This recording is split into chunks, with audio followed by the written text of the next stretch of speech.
Okay, so the solar flare or summer solstice event, 21st of December, is there any information as to what will happen here?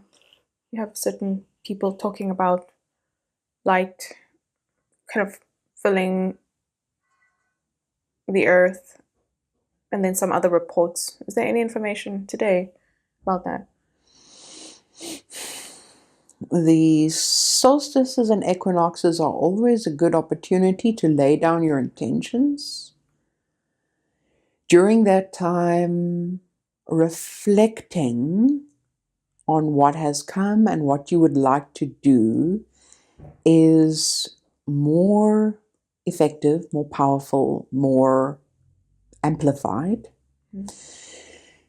Now, as we're moving through the photon belt, as I'm sure you've all heard in many different capacities, there's light coming not only from other beings shining their light through their physical selves or through their etheric selves or through their craft, as well as the galaxies literally moving in through spaces of light, as well as Gaia herself moving into a space where she is evolving. There are many different ways where light is coming in right now, amplifying things.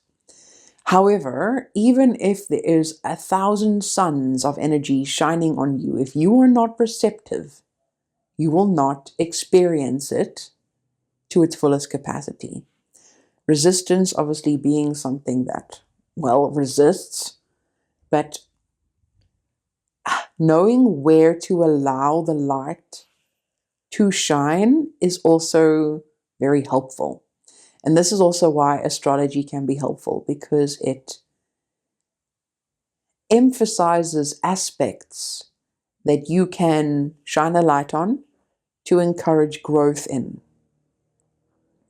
From now until mid to 20-ish, 2021, January, around there. Now we've got 2 months or so of intense blasting of energy onto the planets and some surrounds, astrologically, numerologically, energetically.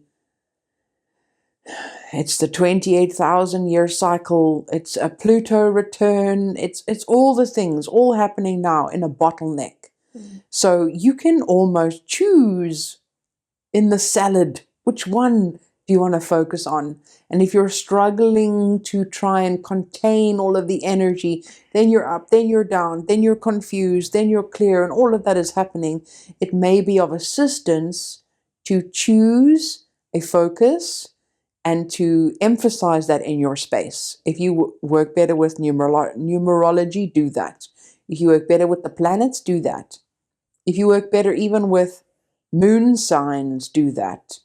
Or tarot, or runes, or the seasons, do that. Doesn't matter. The point is focus and intention on how you would like your next 6 months to be a focus on.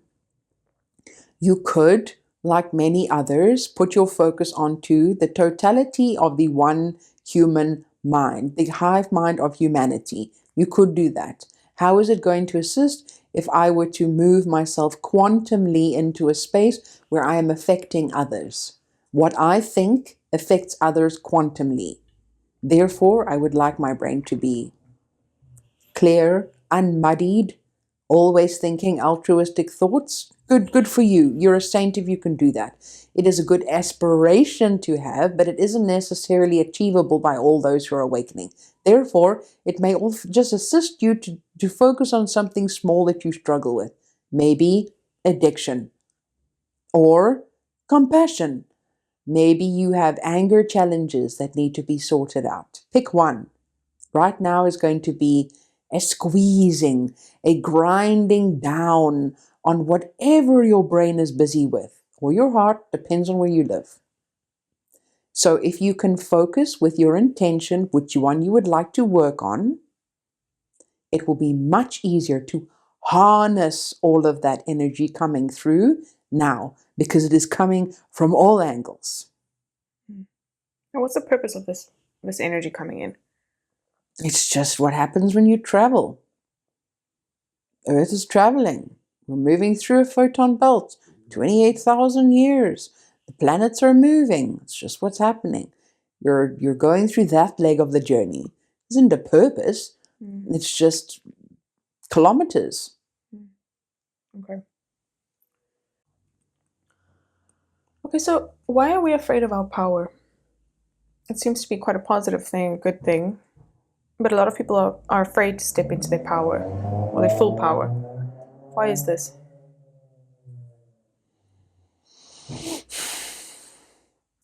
Some people maybe don't fully believe the power is there, then they try to step into it and it fails them. This is highly disappointing. If you don't step into it, you cannot be disappointed, and so your power exists. But if you step into it and it doesn't exist, well, it doesn't exist. Who wants that? So there is a fear of the failure of it not actually being there in the first place. The other one is the usual: step into your power, lose all your friends, lose all your family, have to change your life. Who wants that? That's normal. And that, how to get past that requires several dark nights of the soul because you're too scared. And that's fine, nothing wrong with that. But that is the fail-safe. When you have attempted it and you've failed due to fear, then you do that several times, it doesn't work, and then what happens is the instant mechanism, dark night of the soul. Now you cannot escape it. Now you're in it, lamenting, going through those things, feeling it so deeply and intensely. And then you come out on the other side with stamina. That in itself is a superpower. So labeling, stepping into your power. What power? Wanting to fly? Wanting to read minds? Wanting to shift things with your fingertips without touching it? What is the power? Is it actually acceptance, compassion, gratitude, moving through hardships, even though they are extremely hard, and still remaining soft and joyful? That is a power. So what power specifically are we afraid of stepping into? Can you tell me? No, I like the way you described it, stepping into the joy and the abundance, and that having moved into that frame of consciousness would bring you into your power. Yes. Someone attacks you on the street. Do you hate that person forever? Do you remain a victim, always locking yourself up, knowing that the world is a terrible place and you must protect yourself at all costs? You see, people are inherently bad. That is succumbing. Watching someone remove something from you and then looking at them with complete and utter unconditional love, no matter their crime against you, is a power beyond, because you are unshakable. You see instant compassion and you feel love for that person no matter what they are doing, because you know they are just on a journey. They are also in pain. They are trying to relieve that pain. No matter what atrocities someone has performed, they are doing it because they're trying to feel better. Either they have been hurt and so they are trying to stop that pain, or they have been taught to do that and so they are trying to stop that pain. Either way, everyone, no matter their actions, deserves your unconditional love. Not being able to react instantly, and I mean reaction that you are not in control of, reacting with anger, hatred, impatience, jealousy, fury, all of that, being able to control those immediate reactions, that is a power. It's a power we recommend you work on. Being able to look at every single person wherever they are and feel unconditional love for them and recognize their divinity, no matter their circumstance or action, is probably one of the most useful powers you could step into. And you say, how can I do that? That person harmed a child. Okay, and what great things have you done your entire life that you are blame-free of? In other words, love everyone as you love yourself. Ooh, but I don't love myself. Well, that's another thing. Self-love. Because we have got all of those things like it's indulgence, it's vain, it's selfish, it's egoic to love oneself. We can get into that on another day. The point is, all of those things we would recommend before stepping into any kind of other superpowers, because you possess them. Of course, you can time travel, you can bend time, you can communicate with people across time, you can heal across time, you can move things across time, you can be in all of your parallel lives at once. All of those superpowers, they exist, sure they do. However, what do you do with those if you don't even know how to love thy neighbor?